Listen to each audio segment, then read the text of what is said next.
So today's topic is about packaging fonts. So the question is that let's package fonts. What could go wrong? So how the fonts are currently packaged on Debian, at least this is what I know. That you package a font, and it is DFSG-free, but there is no source code, so that font file should be a source code. So we copy the font file to a package, the make a Debian package, and upload to main. And there is another case that we package a font that is DFSG-free. There's source code, but there is no tool to boot from source code. So we can only upload the font to contrib. So thinking about this, I think that's not fair.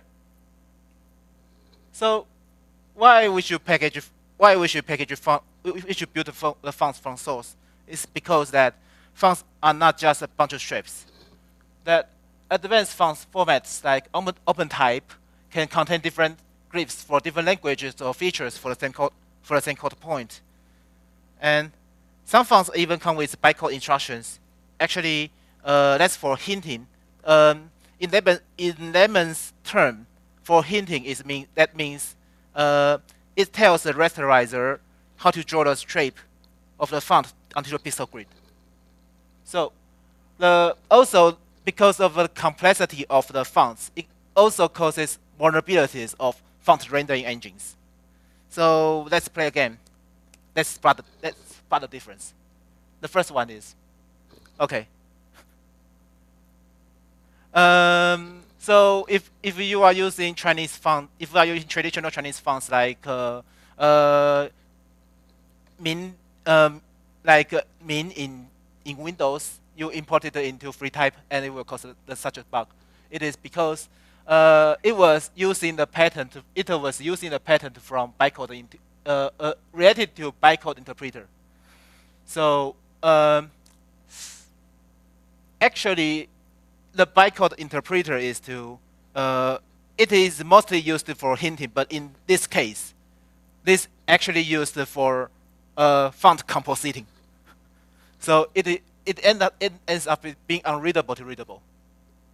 So the other case is, can you spot the difference of these two? Okay, so you see the FI is a little bit different because it is actually ligature. The feature, if you type FI or FL, some fonts will put together like this kind. So the other case is probably some Chinese people will know. So can you tell which font is for which country? Okay, so it is actually language differences in same code point. This demo uses the Notos serif CJK or Sohan serif, the font from the cooperative work of Google and Adobe. So actually, you can also use them in LibreOffice by specifying the language. Then you can have a different kind of fonts. So let's talk about another thing. There is a Mac OS software called the Glyphs app that many type designers like using this kind of software. However, Google Fonts actually has the software to build a font from this kind of source. So they have glyphlib and FontMac. They can actually build the font from the glyphs file. So let's talk about another case that actually GNOME transitioned from FontForge to Glyphs app because there is a bad status of free font authoring tools. Like the FontForge is actually buggy, and the other alternatives like TrueFont is not yet usable. So it becomes that the GNOME's font designer transitioned to use the Mac only software. It's a little bit weird. So in order to package the counter-rail, the font for GNOME, into Debian, we actually have to make the make it able to build from source code. So packaging font make for glyphs for .glyphs and .ufo is actually we have a lot of dependencies like Bezier curve conversion, font shaping, strip intersection, multi-master, font format conversions, which is like this. I believe that for some packagers that this dependency is not much. But actually, I don't know how this tools can build a font. So it ends up like we can finally build from glyph start to the OTF. Like we can actually have this command, and there is a font. So actually, there is another progress going on. Ouch. So sorry, there is another glitch on the software. So with help from Genome, from Jeremy Bichar, which is also coming from Genome, we uploaded some dependencies like Python model tools. However, it is still in Python 2, and that we can package emoji. Sounds good, right? So, however, in Impress, the presenter software I'm using, it does not support color emoji, so it is for illustrative purposes only. So, however, there is another kind of problem I have been on that in SIOFL, the open font license is that there is a reserved font names is to avoid naming collisions of the derivatives and to protect type designers from handling issues coming from derivatives. And also, DFSG, there is a rule 4 DFSG that we allow the license may require derived works to carry a different name or version number from the original software. So it sounds like fair. However, that also applies on the rebuilds. Even though source code is the same, if the rebuild is not font shape or the smart code like ligatures, etc. If they are having differences, you have to consider it derivatives. So this sounds like scary for me. Okay, so for the fonts that is intended for false applications, it is recommended not to have a reserved font names if it is released under SIOFL. So or release the fonts under GPO and the font exception. So for example, the GNOME Contrail mentioned above and the Noto fonts family, they don't declare restricted font names. So these fonts are actually, we don't have to do something for the restricted font names for these two fonts. So if we have this kind of restriction, there are two ideas that we can get in touch with upstream for the build flow and make the build functionally identical to the upstream using packages in main. So this will also satisfy reproducible builds. And another way is that we can ask upstream to add a rebuild exception to the rebuild exception, or to remove restricted font name from the license of the fonts. So there are actually workarounds for that. So we can build the fonts from source using tools from Debian main doing the package build, but distribute the upstream build in the binary package instead. This is what I was told by Paul Weiss, that we can prove we can build a font, but we distribute the upstream binary. It sounds like a little bit weird because we have to see, because we want to see that the source code can build a font, but this claim seems to be a little bit weird for me. So there's other ways that we can change the font name to avoid the restricted font name being used as a primary name. So this can make the font incompatible with the upstream. So the final way is to just put it to contrib, so we don't have to see the problem. So there is another tool I am packaging, that FDKO. It is a tool from Adobe to package it is a SDK from Adobe to build a font. Like it is the Adobe sounds the source font series, like Source Pro, source code Pro, or etc. etc. Like a lot of source code is available. Its tool FDKO was not DFSG-free initially, but it licensed it to Apache 2 years later. And that is GNOME also uses source code Pro for default monospace fonts, so we have to put this into Debian. Okay, and the Source Sounds as a massive CJK font project, also the original font of Noto CJK series in the repo, also uses FDKO to build the fonts as well. And it has been rewritten as Python modules, so it is easier to package. Like Chen Changzuo, actually, who is before me, trying to package this, actually ends up not being well. So I tried to reduce it again, and it becomes Python modules. So it is easier for me. So so there are future to-dos that we have to build good relationships with tool makers and type designers, because I have bothered them too much for license problems they don't accept. They don't expect. And we actually would like to introduce linter for font binaries like Font Bakery.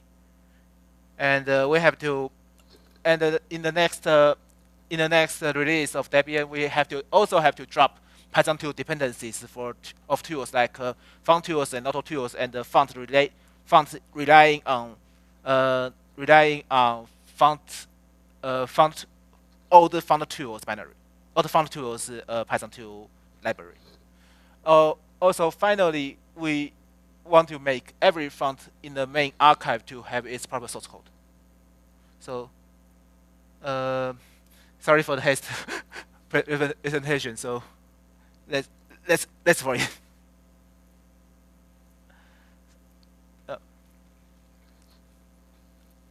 Sorry.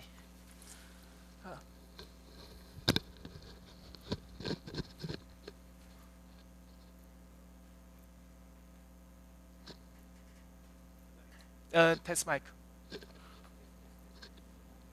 Okay. I'm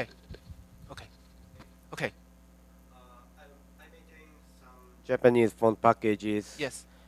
But some fonts don't have its source code. Yeah. Like the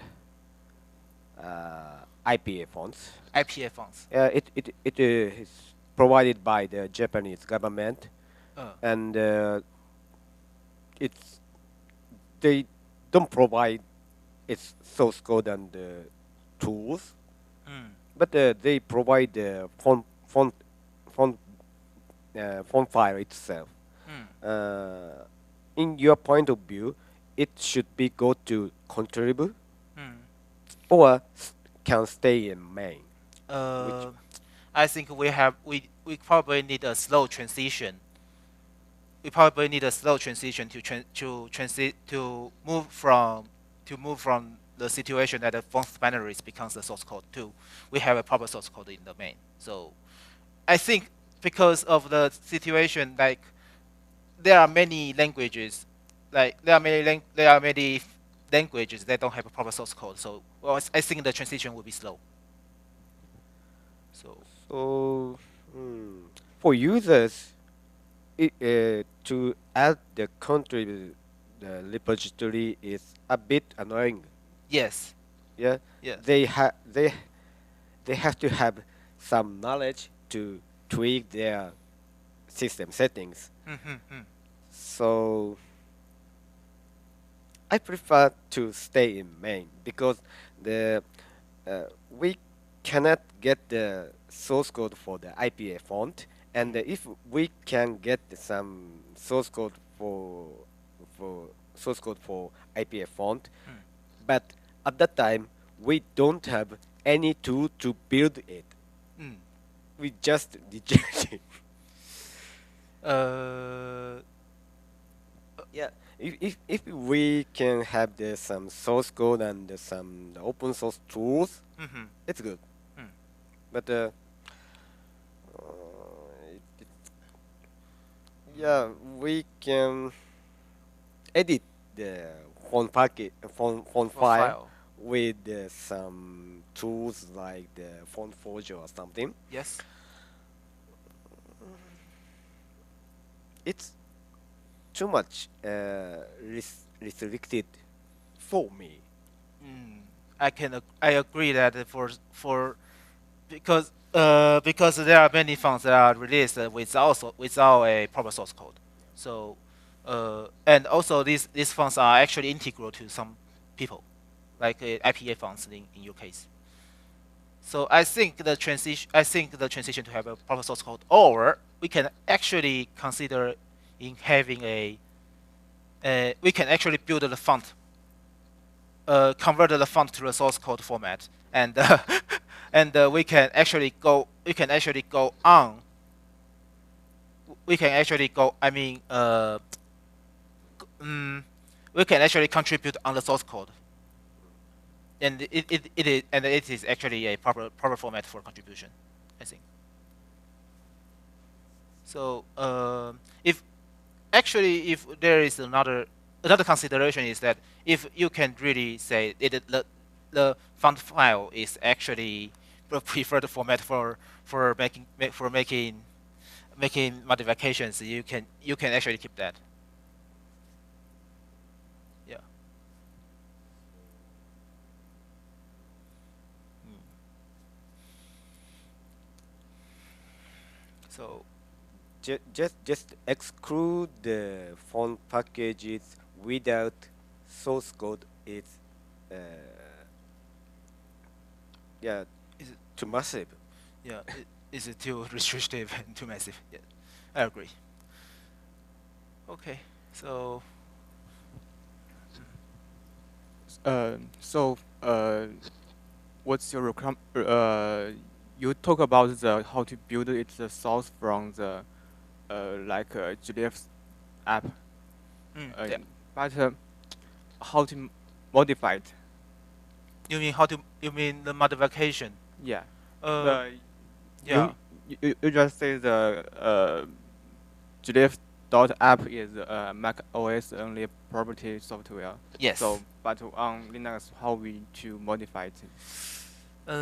It is a little bit difficult question for me, but I believe that there are because the glyphs file it actually includes several UFO files. I think we can edit direct. I think we can edit directly, or there are tools coming for this kind of format.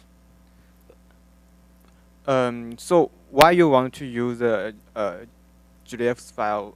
Um, we want the preferred source code of for modification, but if we can't modify, why you try to build from this format of the source code? We Mm, previously we can modify like a font yeah. using like a font fung. Mm-hmm. Yeah, we can modify it. So this is the preferred source format. Mm, But if now you want to build it from like GDF file, yeah. then this this format we can modify.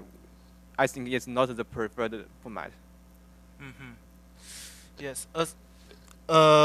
It is actually not the preferred format for Linux users. True, but it is actually a preferred format for the upstream. So it is a little bit. Yeah, it is a little bit difficult.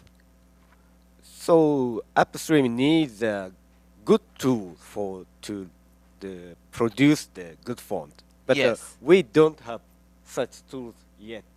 So we should improve Hmm. in the open source and free software. Mm. But of course, it's hard. Yeah. You know that. So we have I copied the readmes from Cantario says that there is because there is not good tools, so they try to remake the font in Make in Grista app. So it becomes that kind of situation. So yeah, we actually should improve the status that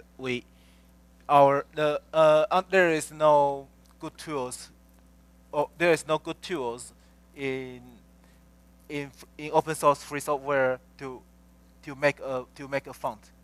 Or I actually don't know FontForge. I actually have been seeing buggy behaviors in FontForge, but I'm not sure if it is really difficult to improve. And TrueFont is actually based on the recent Python tools make more recent Python tools to make a font, but it is still in early stage of development. So okay. So I think we can. So I believe you are also a packager of bird fonts. Bird font. What? Bird font. Is that tool for making fonts? Yeah. Bird. Yeah. Bird font. Yeah. My brain is not working. Sorry. Yeah. It's a tool to produce some kind of font. Okay. Yeah, GUI. Okay. GUI. That sounds nice also. Yeah. So, TrueFont or Bird fonts probably could be alternatives to FontForge. Yeah. And yeah. So. Yeah. I haven't seen Bird fonts actually. So maybe we should talk to some upstream and the font designers Mm-hmm. to use the free software font tools and get some feedback Mm-hmm. to the upstream, because I guess the font designers don't use the free software font tools. Probably they just use the Mac and install some proprietary software and buy some fonts from the some vendors, and they don't know about there's some tools not it's provided under the open source software license. So maybe we should to try to talk to them, not the users of the open source software, but some just a professional font designers, and hear their impressions or some questions or something, and to give back to the upstream. Maybe we can try it.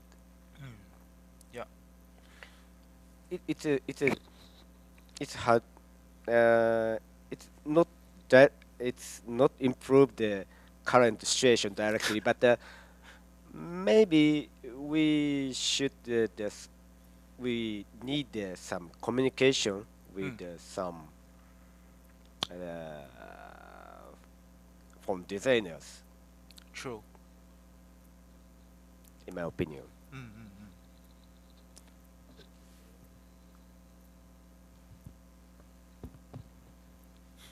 Another question is, if the user reported a bug in the font, how do you to patch the font? Patch? You mean patch the font?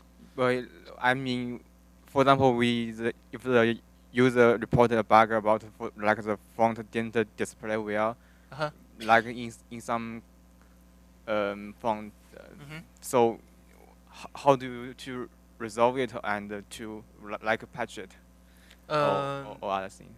Okay. In my idea, I believe these fonts are actually readable format. I mean, human readable format. So if you want to patch the font, it can be done by maybe I can just use the Mac software and try to patch the font around it, and then having a patch in Debian. It sounds silly, I know. Okay. It sounds silly. It sounds silly. Sometimes I use the font forge to patch the font file. We can use the font forge as without the X or Wayland. So just the font forge script can modify the font file. But yeah, we can, but it's not good way. So you mentioned that we can actually patch the font after the font is built. Yeah, we can. The I found some grief error in some the I guess Chinese font package, and some Gentoo user like the font forge script, and I apply it to the Debian package. So after the we after just we can patch to the font file binary file. I see. That is a way to go. Yeah.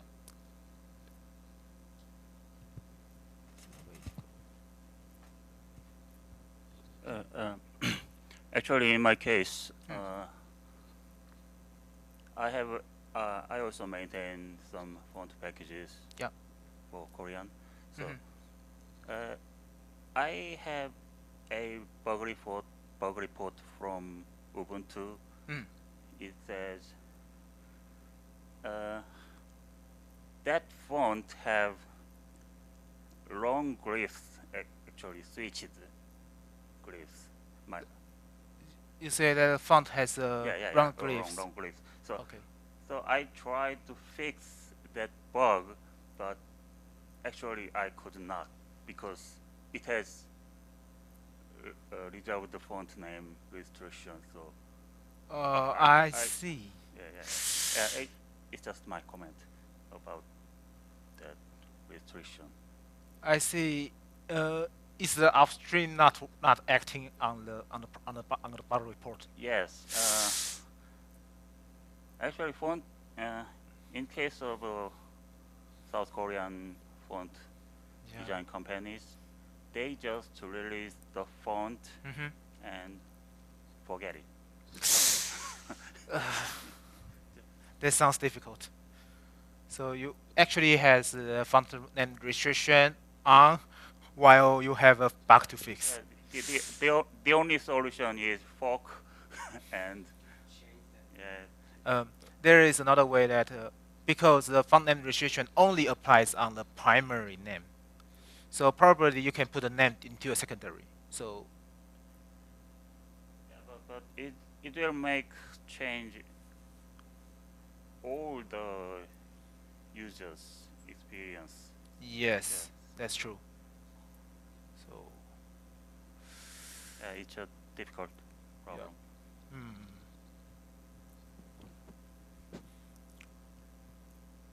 Okay.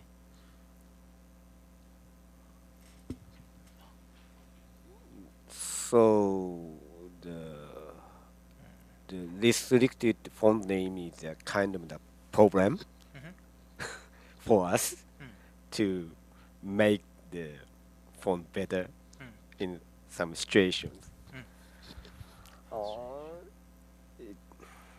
Can we ask the upstream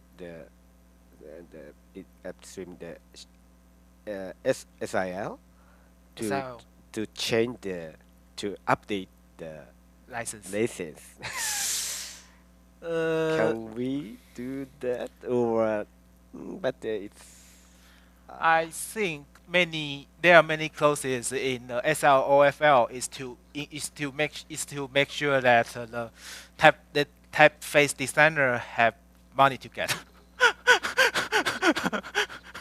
But some restrictions is actually not so good for open source or free software uh, deployment of the font. So Yes.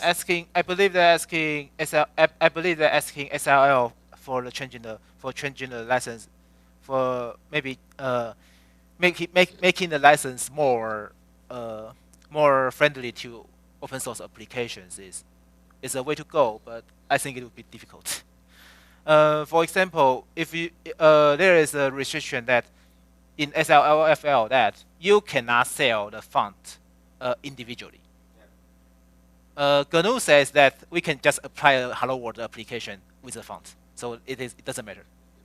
So we just consider that the SLFL is actually a free license because of that. So okay.